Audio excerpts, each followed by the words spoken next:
सामीन अस्सलाम वालेकुम। मैं रशीद आवान एक नई वीडियो के साथ आज फिर आपकी खिदमत में हाज़िर हूँ। और जैसा कि मैं आपको किसी न किसी सियासी शख्सियत या किसी बुज़ुर्ग हस्ती से आपकी मुलाकात अपने यूट्यूब चैनल और फेसबुक पेज पर करवाता रहता हूँ, और इसी सिलसिला में आज मेरे साथ मेरे मेहमान हैं जनाब एडवोकेट अनवर चौधरी साहब। शुक्रिया। तो अनवर चौधरी साहब, मैं आपको खुशामदीद कहता हूँ अपने चैनल पे। शुक्रिया बहुत बहुत आपका। और मैं गुजारिश करूँगा कि अगर आप मेरे इस यूट्यूब चैनल पे नए हैं तो चैनल को सब्सक्राइब और शेयर ज़रूर कर दें, और फेसबुक पेज पे आप इसको फॉलो करें। जनाब अनवर साहब, हम आज जो बात करेंगे वो क्योंकि इस वक्त इलेक्शन का दौरा है और हम इस वक्त जम्मू ईस्ट कॉन्स्टिट्यूंसी में बैठे हैं जी। जम्मू में जो है इलेक्शन ये आखिरी मरहले में हो रहा है जी, यानी 1 अक्टूबर को गालिबन जी 1 अक्टूबर को यहाँ पोलिंग होगी जी। तो उस सिलसिला में मैं आपसे ये पूछना चाहता हूँ कि यहाँ का क्या माहौल है। ये नई कॉन्स्टिट्यूंसी है, डिलिमिटेशन हुई है ये क्योंकि ये इलाका पहले किसी और कॉन्स्टिट्यूंसी के साथ था, या जम्मू ईस्ट अगर था तो उसका हदूद अलग थी, आज इसकी हदूद अलग हैं। आपको ये जोग्राफियाई तब्दीली जो है इसको आप किस तरह से देखते हैं? सबसे पहले आपके जो इब्तदाई मेरी यानी इंट्रोडक्शन है वो ये कि किसी बुज़ुर्ग शख्सियत या सियासी शख्सियत से मिलाते हैं आप जी। इन दोनों में से मैं एक भी नहीं हूँ, क्योंकि बुज़ुर्ग में अभी कहना नहीं खुद को चाहूँगा और सियासी में हूँ नहीं जी। जहाँ तक ताल्लुक़ है दीगर सवालात का आपका, तो वाकई ही चुनाव आ रहे हैं 10 साल के बाद जम्मू कश्मीर में, और जो एक चुनाव के अंदर वो गर्मजोशी होती थी जी, जो एक वलवला होता था, जो एक लोगों को दिलचस्पी होती थी, वो मैं महसूस करता हूँ। या तो हालात को तमाम तर वाक़यात को समझते हुए मैं महसूस करता हूँ, और जो कोई मेरा ख्याल है सोच समझ वाले लोग हैं जो फ़िक्रमंद रहते हैं कि मुल्क के अंदर क्या हो रहा है, किस किस्म के हालात हैं, किस किस्म के हालात होने चाहिए, और ये चुनाव उनमें क्या तब्दीली ला सकता है, तो उन लोगों के अंदर मैं उतना वलवला देख नहीं रहा हूँ। अच्छा, क्योंकि सबसे पहले तो मैं आपसे अर्ज़ करूँगा कि आज तक तारीख़ के अंदर कभी भी भारत की तारीख़ के अंदर कभी ये नहीं हुआ कि किसी रियासत को तोड़ के यूटी बनाया गया हो। यूटियों को तो रियासत बनाया जाता है, तो इस रियासत जम्मू कश्मीर की 2 यूटीज़ बनाई गई।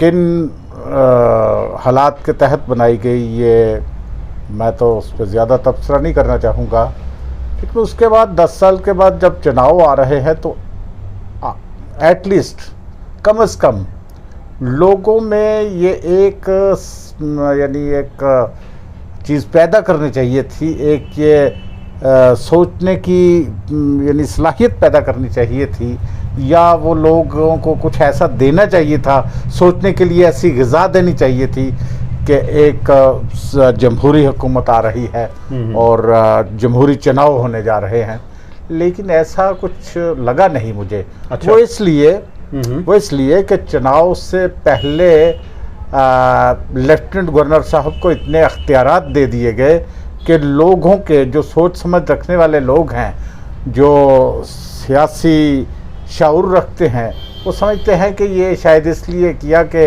यहाँ भी दिल्ली वाले ही हालात या उससे बदतर हालात पैदा कर दिए जाएंगे कि सियासी लोगों को, वज़रा को या वज़ीर आला को कोई इतने अख्तियारात नहीं होंगे और उससे हर चीज़ की के लिए अप्रूवल के लिए एलजी के सामने जाना पड़ेगा। हमारा जो वज़ीर आला होगा जी वो अपनी मर्जी का एसएसपी, अपनी मर्जी का कोई बिल्कुल अपनी मर्जी का एसडीएम नहीं तैनात, यानी अख्तियारात में वही कह रहा हूँ कि अख्तियारात को महदूद कर दिया गया है इससे, और हो जाएंगे महदूद। अच्छा अनवर साहब, एक चीज़ मैं पूछना चाहूँगा कि इस वक्त 10 साल के बाद जैसा आपने बोला जी कि इलेक्शन हो रहे हैं, बहुत से इलाके जो हैं बाहर मैंने देखा है, कई जो दूर दराज के जो डिस्ट्रिक्ट हैं वहाँ इन इलेक्शंस की खुशियां मनाई जा रही हैं जी, लेकिन ये चूँकि एक आप कैपिटल यूटी के कैपिटल में बैठे हैं, जी जी, यहाँ के लोगों की सोच अलग है, यहाँ के लोगों का तर्ज रहन सहन जो है वो अलग है।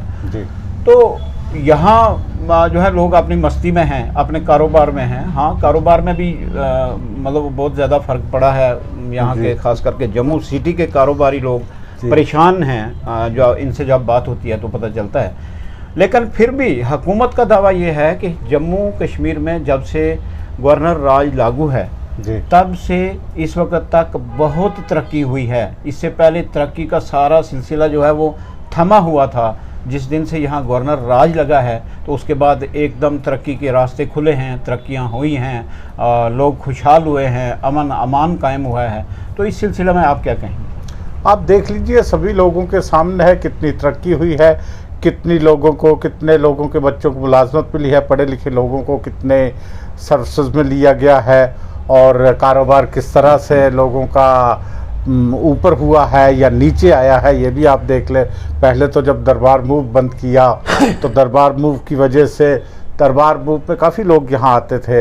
लोगों के जो मकानात हैं, लोग पूरा साल ये उम्मीद रखते थे 6 महीने कि जब दरबार मूव होगा तो हमारे जो जो एकोमोडेशन हमारे पास वैसे है उसको हम किराए पे दे के चंद पैसे किराए के ज़रिए कमा लेंगे। होटलों का ये होता था कि हमारे होटल्स लगेंगे, होटल्स क्योंकि गवर्नमेंट लेती थी किराए पे और अपने मुलाजमीन को वहाँ पे रखती थी, उनका भी काम ख़त्म। दूसरी तरफ अगर आप देखें तो रेल पहुँच गई है, कटरा, फिर उधमपुर, फिर अब कश्मीर भी पहुँचने की तैयारी में। तो बाकी जो भी यानी सैलानी आते थे, जो सयाह आते थे, वो भी आजकल बाहर से चले जाते हैं। कश्मीर के सैलानियों को तो गिना जाता है और अच्छी बात भी है कि कश्मीर में काफ़ी सैलानी आए हैं, लेकिन बीच में जो जम्मू का ये एरिया है इसको स्किप करके यही मेरी गुजारिश है, यही मैं अर्ज़ कर रहा हूँ कि आप देखिए, आप होटलों के यहाँ जम्मू के अंदर जो जितने भी होटल्स हैं उनके बेचारे होटलों के कमरों को जाले लग रहे हैं, वो तो बंद पड़े हुए हैं कोई। और आप दूसरी तरफ आप श्रीनगर में देखिए, कहते हैं जी बहुत टूरिस्ट जा रहा है। ठीक है, टूरिस्ट वहाँ पहले भी जाता था, हमें कोई उनसे श्रीनगर वालों से कोई इतनी वो ज़िद या कोई आप कहते हैं कि जलन नहीं है कि अगर वो कमाएं या उनकी मयार ज़िंदगी बुलंद हो तो हमें किसी किस्म की जलन है। लेकिन कम से कम जम्मू के लोगों को तो सोचें, जम्मू का कारोबार सारा तबाह कर दिया आपने, जम्मू के दुकानदारों का कारोबार तबाह कर दिया। बड़े बड़े वो जो ये हैं बिजनेस हाउसेस, उनके यहाँ पे मॉल्स बन गए, छोटा दुकानदार पिस के रह गया। तो आप फिर ये कहें कि बड़ी तरक्की हुई है, हमने बड़ी तरक्की कर ली, बहुत से मुलाजमतें दे दी, रोज़गार दे दिया, तो ये आप लोग देख रहे हैं और लोग महसूस कर रहे हैं। लोगों के कहने से या अखबारात में बड़े बड़े इश्तहार ले लेने से या फिर रेडियो या टेलीविज़न से ये बात कहने से ये यानी सच तो नहीं ना हो जाती। ये तो बात सच है कि हमारी बात कभी कभी छोटे जो तजारत पेशा लोग हैं उनसे होती रहती है। दवाई बेचने वाले परेशान हैं, बिल्कुल, करियाना बेचने वाले परेशान हैं, और कोई कारोबार करने वाले परेशान हैं। जिस साल में सर्दियों में अगर कश्मीरी लोग जम्मू शहर में कम आते हैं तो वो साल जो है बहुत ख़तरनाक किस्म का बिज़नेस के एतबार से जाता है और सारे जम्मू में परेशानी का माहौल नज़र आता है। तो ये तो आपने बिल्कुल दुरुस्त कहा। तो नौजवानों की जो रोज़गार एम्प्लॉयमेंट, एक तो हो गया तजारत के एतबार से रोज़गार, दूसरा हो गया सरकारी नौकरियों का सिलसिला जी। तो उस सिलसिला में आप क्या वो मेरा ख्याल है थम के रह गया है। और यहाँ आप देख लीजिए, जो भी कोई सिलेक्शन होती है उसमें कोई ना कोई घपला होता है और वो फिर कालदम करार दे दिया जाता है, या नौजवान जो है वो अदालतों में चले जाते हैं, वहाँ अदालतों में पैसा खर्च करते हैं। और फिर आप देखिए, जब ये अप्लाई करते हैं तो कितना खर्च करके ये अप्लाई करते हैं, वो भी रेवेन्यू चला जाता है मेरा ख्याल सरकार के पास ही, जितने पैसे खर्च किए होता है उन्होंने नौजवानों ने फॉर्म भरने के लिए, और बाद में और इसके साथ साथ वो ओवर एज भी हो जाते हैं। तो इस किस्म की मुश्किलात बड़ी हैं जो पुलिस के सब इंस्पेक्टर्स के लिए बच्चों आपने देख लिया क्या हुआ। तो मैं समझता हूँ कि आज तक पुलिस डिपार्टमेंट का अपना रिक्रूटमेंट बोर्ड हुआ करता था। जी जी मुझे कभी सुनाई नहीं दिया कि पुलिस रिक्रूटमेंट बोर्ड में कभी कोई ऐसी कोताही हुई हो, ऐसी कोई गलती हुई हो जिससे पुलिस रिक्रूटमेंट बोर्ड ने कोई गलती की हो या बच्चों के साथ बेइंसाफ़ी की हो। अच्छी अच्छी लिस्टें, बड़ी बड़ी लिस्टें जो है उन्होंने निकाली, कोई आरोप ऐसा लगा नहीं। लेकिन जो पिछले 1-1.5-2 साल में आपने देखा है 800, 900 और 1000 सब इंस्पेक्टर्स की भर्ती में, तो वो पता नहीं जो भी एजेंसी थी उसके ऊपर इतने बड़े आरोप लगे, वो घपला पकड़ा गया, फिर उस पर FIR लगे, लोग अरेस्ट हुए, अब पता नहीं वो कहाँ है मामला। और उन एजेंसियों को ठेके कौन दे रहा है। दूसरी बात यह है, अवान साहब कहते हैं करप्शन थम गई, करप्शन थमी नहीं।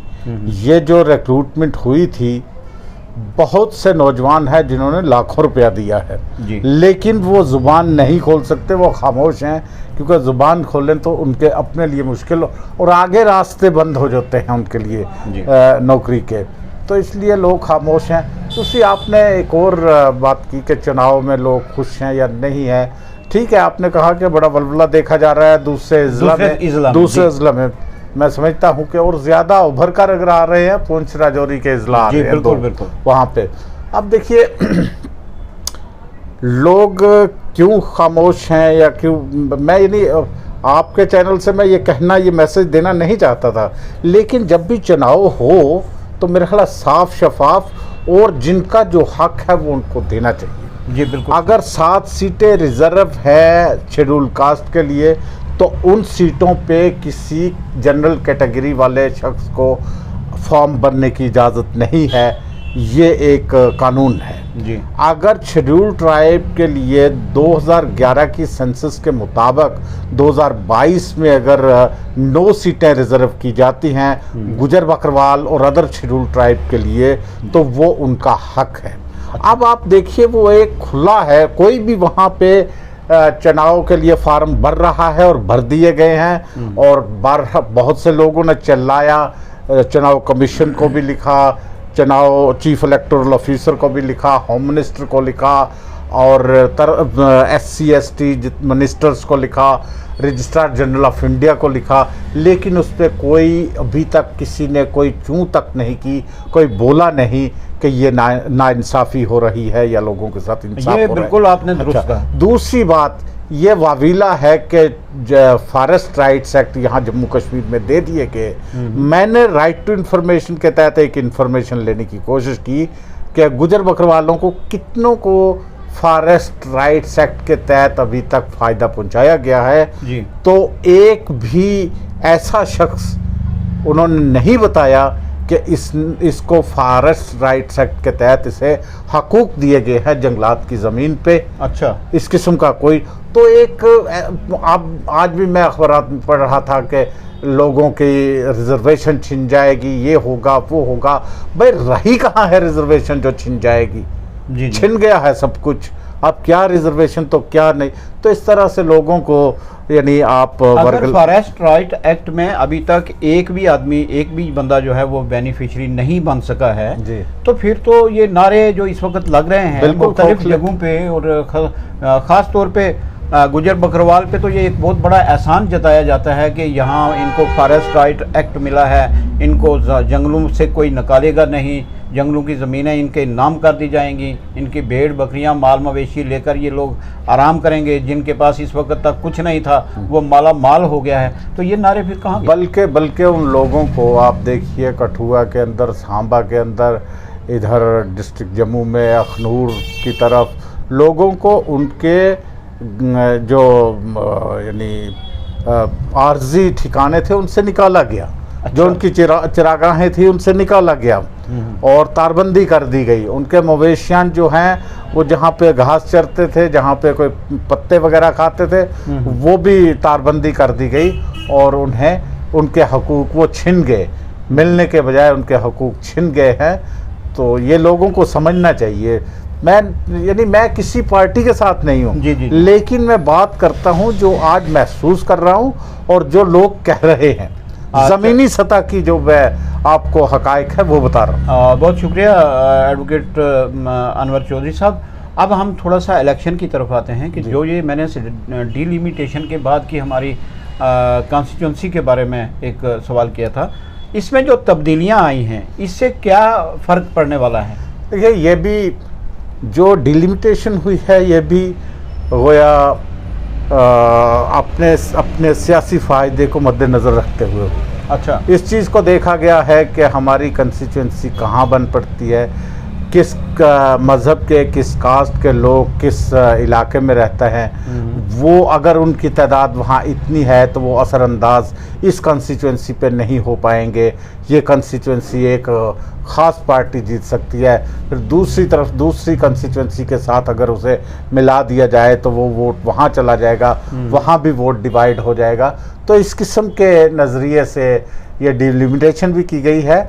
और कोई नहीं, चलो ये तो वोट देना तो एक जमहूरी हक है, लोग देंगे, अपना वोट देंगे, कौन जीतता है कौन हारता है। लेकिन लोगों को ये चीज़ देखनी चाहिए कि किस तरह से सियासी लोग जो हैं उनके साथ किस तरह से खिलवाड़ कर रहे हैं और किस तरह से सियासत खेल। आपने अपने आप को सियासत से तो बिल्कुल किनारा कश बता दिया कि मैं सियासत में नहीं हूँ, लेकिन मुझे फिर भी लगता है कि बीइंग एन एडवोकेट जी थोड़ा सा नज़रिया किसी भी एडवोकेट का किसी न किसी पार्टी के साथ थोड़ा बहुत तो होता है, ऐसी बात नहीं। तो मैं सिर्फ आपसे ये पूछना चाहता हूँ कि आप क्या राय देंगे एक बासलाहियत और होशियार वोटर के एतबार से, क्या कहेंगे लोगों को कि किस बुनियाद पे वोट देना चाहिए आपको? अवान साहब, मेरी सोच जो रही है वो किसी सियासी पार्टी की नहीं रही, किसी मज़हब की नहीं रही, या मैं यही सोचता हूं कि किस तरह से मुल्क तरक्की कर सकता है, किस तरह से मुल्क आगे जा सकता है,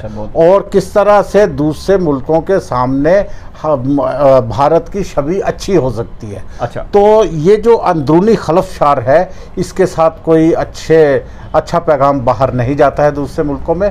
अगर मैं कहता हूं कि सही मानों में आपसी भाईचारा, सेकुलरिज्म, इन चीज़ों को मजबूत किया जाए और जो मजहबी नारे लगाए जाते हैं इनको बंद किया जाए, और मज़हब की बुनियाद पर जो भी शख्स जितना भी बड़ा हो, जितने भी बड़े ओहदे पे हो, उसको जवाबदेह होना चाहिए।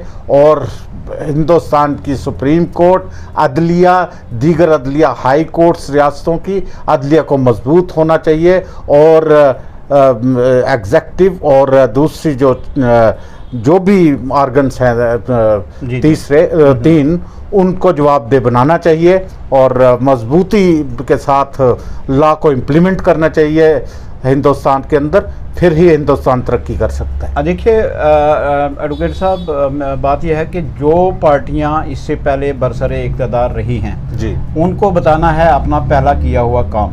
जो इस वक्त तक बरसरे इक़्तिदार नहीं हैं वो अपना मंशूर बताएं कि हमने ये आपके लिए करना है। वोटर को क्या चीज़ चुननी है, पहले काम देखकर जो है वो वोट देना चाहिए या नया मंशूर देखकर वोट देना चाहिए? देखिए, मुख्तलिफ सतह के लोग मुख्तलिफ एंगल से सोचते हैं।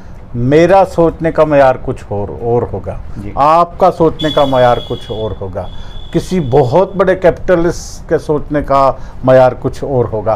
तो अपने अपनी जगह पे इंसान को सोचना चाहिए, समझना चाहिए कि हमने सबसे पहले मुल्क को रखना है, मुल्क को मजबूत करना है, और जो चीज़ें मुल्क को कमज़ोर करने वाली हैं उन्हें किस तरह से दूर किया जाए, ये सोचना हर शख्स का, हर वोटर का फ़र्ज़ है। और मेरे ख़्याल में ये वक्त की पुकार है कि आज हर शख्स को ये समझना है, गुर्बत है, अफलास है, जो गरीब है वो गरीब तरीन होता जा रहा है और जो अमीर है वो अमीर तरीन होता जा रहा है।